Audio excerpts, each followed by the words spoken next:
2015 ini malah sampai dengan November ini itu sudah 72 kasus pada uji saring kita itu, pada unit donor darah kita itu yang sudah positif HIV.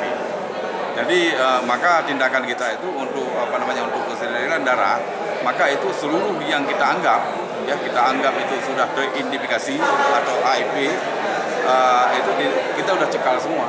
Jadi darah itu tidak akan kita ambil lagi, mungkin karena ini adalah salah satu penyakit yang aib buat yang si penderita, maka kita juga tidak berhak untuk mengumumkan. Maka ini adalah kita pulangkan dengan Komisi Penanggulangan HIV Kabupaten, supaya bagaimana solusi nanti bukan untuk mencari supaya mereka itu ada konseling untuk bisa berobat, karena HIV itu masa inkubasi bisa sampai 5 sampai 10 tahun. Tapi kita ini sebagai tugas fungsi dari pelayanan masyarakat